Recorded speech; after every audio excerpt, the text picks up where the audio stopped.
Okay, I'm back, y'all, and divinely grateful risings. How are y'all doing today? I hope you're having a fantastic and amazing day. Welcome to Bible ClariTEA, y'all. We are finishing the book of Nehemiah. We're finishing the book of Nehemiah today, Nehemiah 11, 12, and 13. If you are new to the Bible ClariTEA community, welcome. We are so happy and so grateful that you are here. Y'all, like the live, share the love, drop something in the chat that you're grateful for. Let's get in the flow of abundance.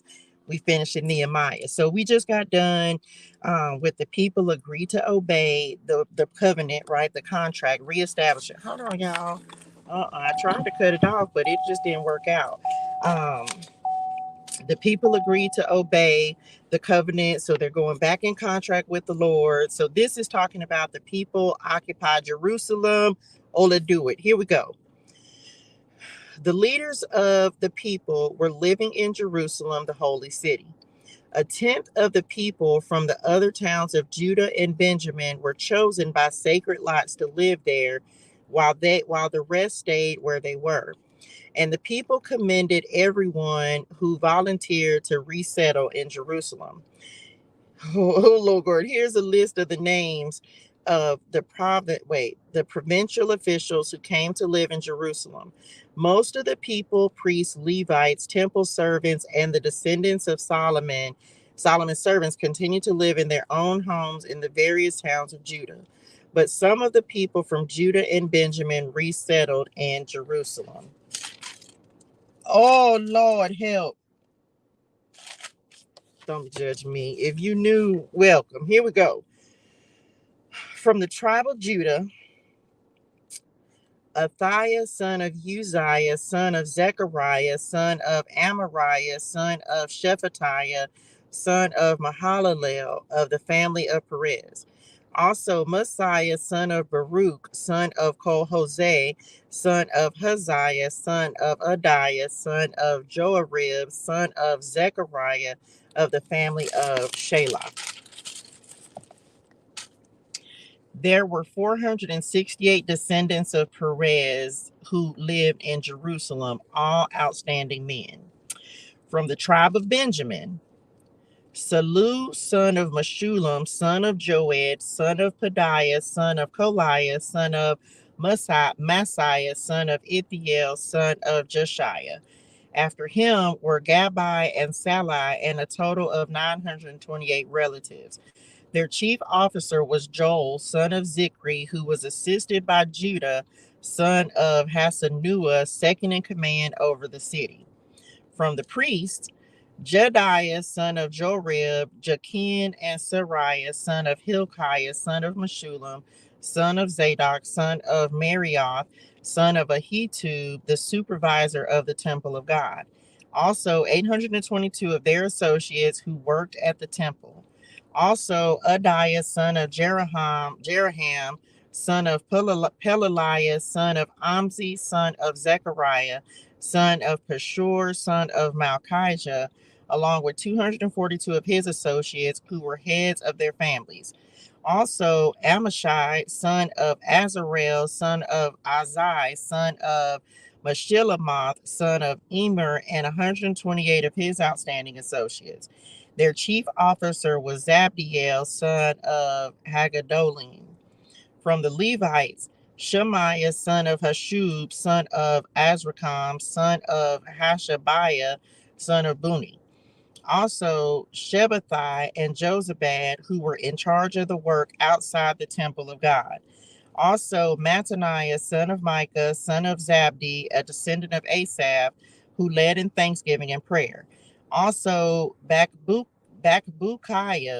who was Mattaniah's assistant, and Abda, son of Shemua, son of Galal, son of Jeduthun. In all, there were 284 Levites in the holy city. From the gatekeepers, Akub, Talman, and 172 of their associates who guarded the gates. The other priests, Levites, and the rest of the Israelites lived wherever their family inheritance was located in any of the towns of Judah. The temple servants, however, whose leaders was Ziha and Gishpa, all lived on the hill of Ophel.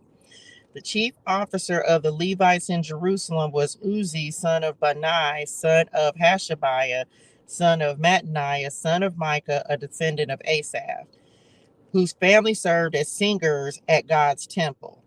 Their daily responsibilities were carried out according to the terms of a royal command. Pethahiah, son of Meshezabel, a descendant of Zerah, son of Judah, was the royal advisor in all matters of public administration. As for the surrounding villages with their open fields, some of the people of Judah lived in Kiriath Arba with its settlements, Dibon with its settlements, and Jacobzeel with its villages. They also lived in Jeshua, Moladah, Beth Pelet, Hazar Shual, Beersheba with its settlements, Ziklag, and Makona with its settlements. They also lived in Ramon, Zorah, Jarmuth, Zaniah, and Adullam with their surrounding villages.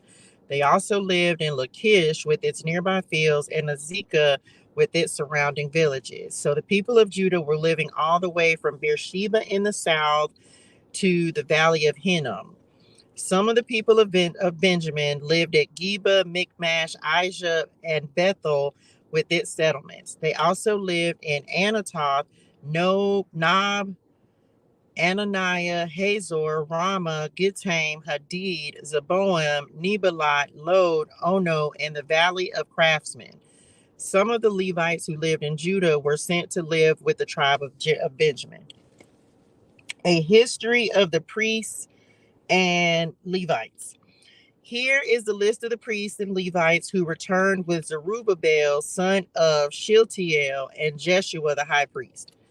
Sariah, Jeremiah, Ezra, Amariah, Maluk, Hattush, Shechaniah, Harim, Meremoth, Edo, Ginnathon, Abijah, Minamim, Modiah, Bilgah, Shemaiah, Joarib, Jediah, Salu, Amok, Hilkiah, and Jediah. These, y'all, I feel so itchy. These were the leaders of the priests and their associates in the days of Jeshua. The Levites who returned with them were Jeshua, Benui, Kadmiel, Sherebiah, Judah, and Mattaniah, who with his associates was in charge of the songs of thanksgiving. Their associates, Bakbukiah and Uni, stood opposite them during the service. Jeshua the high priest was the father of Joachim. Joachim was the father of Elishib. Elishib was the father of Joiada. Joiada was the father of Johanan. Johanan was the father of Jaddua. Now, when Joachim was high priest, the family leaders of the priests were as follows. Moriah was leader of the family of Sariah. Hananiah was the leader of the family of Jeremiah. Meshullam was the leader of the family of Ezra. Jehoahan was leader of the family of Amariah. Jonathan was the leader of the family of Maluk. Joseph was leader of the family of Shechaniah. Adnah was leader of the family of Harim. Hilkiah was leader of the family of Meremoth. Zechariah was leader of the family of Edo. Meshullam was leader of the family of Ginnathon. Zikri was leader of the family of Abijah. There was also a leader of the family of Miniamin. Piltai was leader of the family of Modiah. Shemua was leader of the family of Bilgah. Jehonathan was leader of the family of Shemaiah. Mattaniah was leader of the family of Jorib. Uzi was leader of the family of Jediah. Kalai was leader of the family of Salu. Eber was leader of the family of Amok. Hashabiah was leader of the family of Hilkiah. Nethanel was leader of the family of Jediah.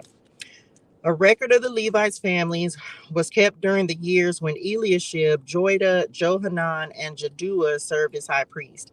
Another record of the priests was kept during the reign of Darius the Persian. A record of the heads of the Levite families was kept in the book of history down to the days of Johanan, the grandson of Eliashib.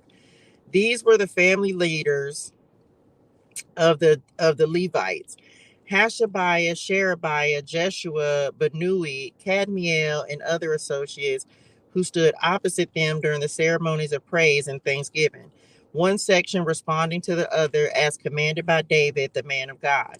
This included Mattaniah, Bakbukiah, and Obadiah. Meshullam, Talmon, and Akub were the gatekeepers in charge of the storerooms of the gates. These all served in the days of Joachim, son of Jeshua, son of Jehozadak, and in the days of Nehemiah, the governor, and of Ezra, the priest and scribe. Dedication of Jerusalem's wall. For the dedication of the new wall of Jerusalem, the Levites throughout the land were asked to come to Jerusalem to assist in the ceremonies. They were to take part in a joyous occasion with their songs of thanksgiving and with the music of cymbals, harps, and lyres. The singers were brought together from the region around Jerusalem and from the villages of the Netophathites. They also came from Beth Gilgal and the rural areas near Geba and Asmaveth, for the singers had built their own settlements around Jerusalem. The priests and Levites first purified themselves, then they purified the people, the gates, and the wall. I led the leaders of Judah to the top of the wall and organized 2 large choirs to give thanks. One of the choirs proceeded southward along the top of the wall to the dung gate. Hoshea and half the leaders of Judah followed them, along with Azariah, Ezra, Meshullam, Judah, Benjamin, Shemaiah, and Jeremiah. Then came some priests who played trumpets, including Zechariah, son of Jonathan, son of Shemaiah, son of Mattaniah, son of Micaiah, son of Zakur, a descendant of Asaph. And Zechariah's colleagues were Shemaiah, Azarel, Milalai, Gilalai, Maya, Nethanel, Judah, and Hanani. They used the musical instruments prescribed by David, the man of God. Ezra, the scribe, led this procession. At the fountain gate, they went straight up the steps on the ascent of the city wall toward the city of David. They passed the house of David and then proceeded to the water gate on the east. The second choir, I'll come back to that. The second choir, giving thanks, went northward around the other way to meet them. I followed them together with the other half of the people along the top of the wall, past the tower of the ovens to the broad wall, then past the Ephraim gate to the old city gate, past the fish gate and the tower of Hananel, and on to the tower of the 100. Then we continued on the sheep gate and stopped at the guard gate. The 2 choirs that were giving thanks then proceeded to the temple of God, where they took their places. So did I, together with a group of leaders who were with me.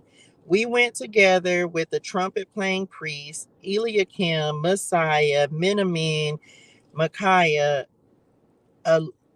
Elionai, Zechariah, and Hananiah, and the singers Messiah, Shemaiah, Eleazar, Uzi, Jehohanan, Malchijah, Elam, and Ezer.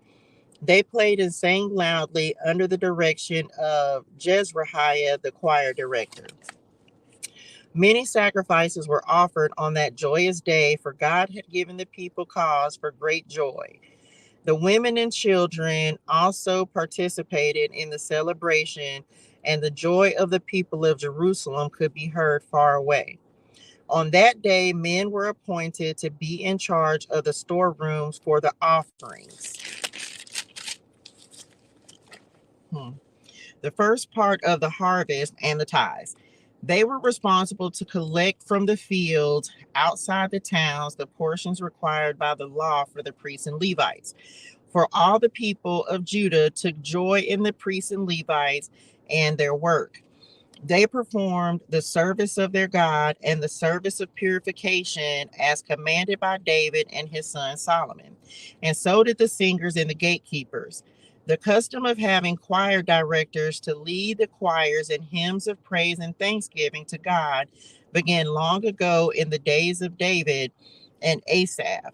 So now, in the days of Zerubbabel and of Nehemiah, all Israel brought a daily supply of food for the singers, the gatekeepers, and the Levites.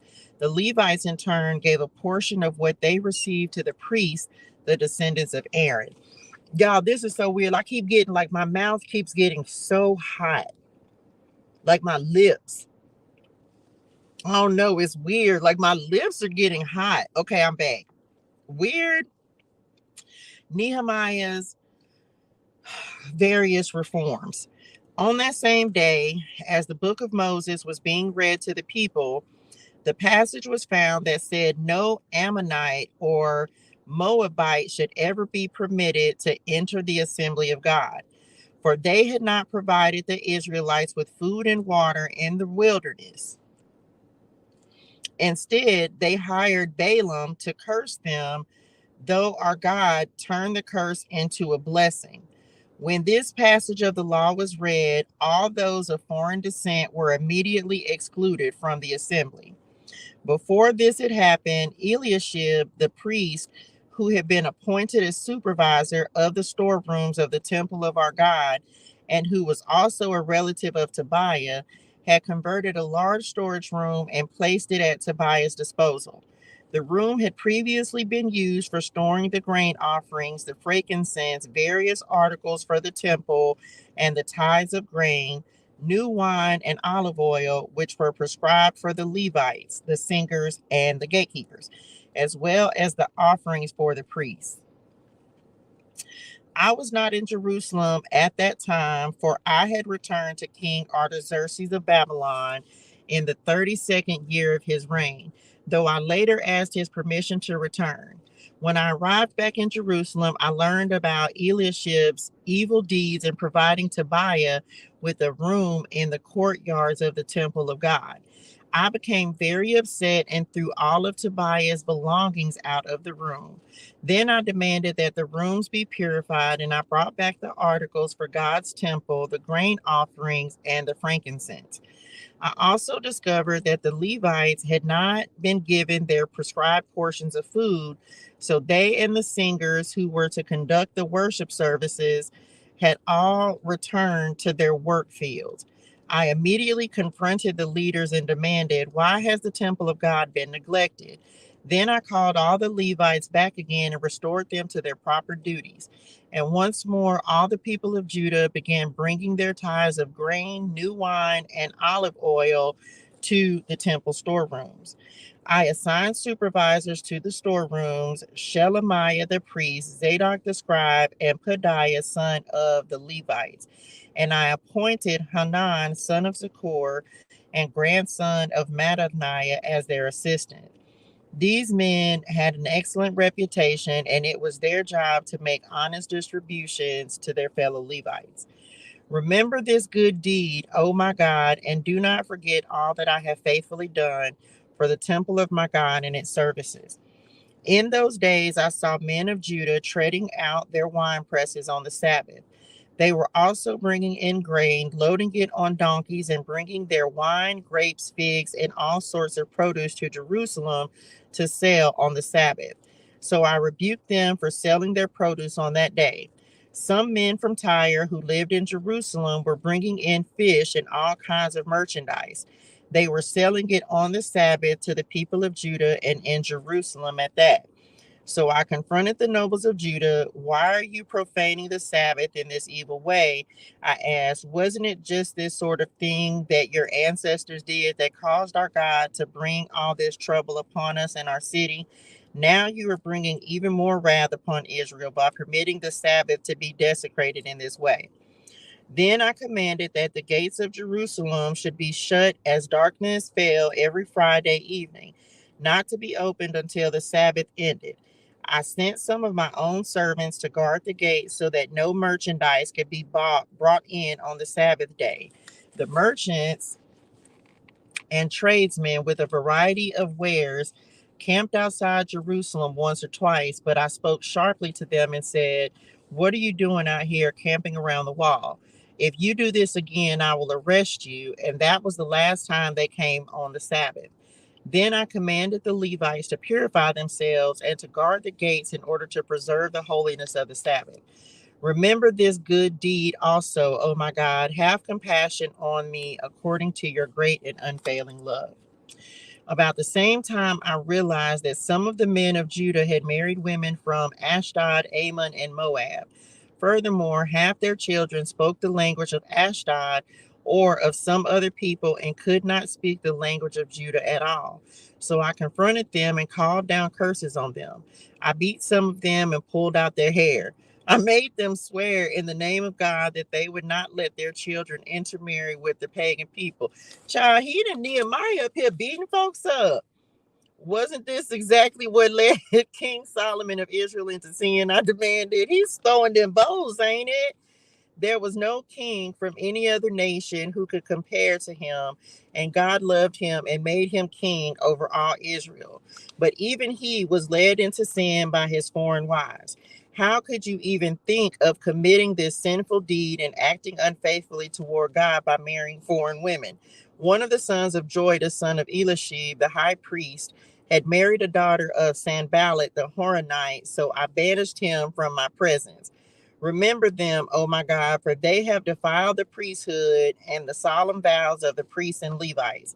So I purged out everything foreign and assigned tasks to the priests and Levites, making certain that each knew his work. I also made sure that the supply of wood for the altar and the first portions of the harvest were brought at proper times. Remember this in my favor, oh my God. As we tap into God's love through Jesus, we also tap into God's compassion. Human compassion, like human love, is limited. That is why Nehemiah was calling upon God rather than people for compassion. He understood that the depth of God's compassion came from the depth of his love, which is far too great for humans to grasp. The end. And we're ending with numbers 6:24 and 26. That's so funny because that was at 6:42 anyway. Listen, the Lord bless you and keep you. The Lord make his face to shine upon you and be gracious to you. The Lord turn his face towards you and give you peace. Father, we are so truly grateful for the blessings that come from you. Yes, the blessing of compassion, of love, of protection, of abundance, happiness, joy, and the peace that comes from you, Lord. We're so grateful that you continue to be gracious to us. It ain't nothing like the Lord just showing you that he really is here for you. He really is here to protect you and guide you and lead you into the best life possible for yourself. The Lord gives us choices, and we're grateful that he continues to bless the work of our hands, the work that he's given us to do. We are so truly grateful for that. So we thank you, Lord. We show much gratitude, and we thank you for the peace that surpasses understanding. We thank you that you continue to bless us, and find something to give gratitude to the Lord for today. Okay, that's it. We done with the book of Nehemiah, y'all. We are knocking them on out. Lord, I hope this helps somebody.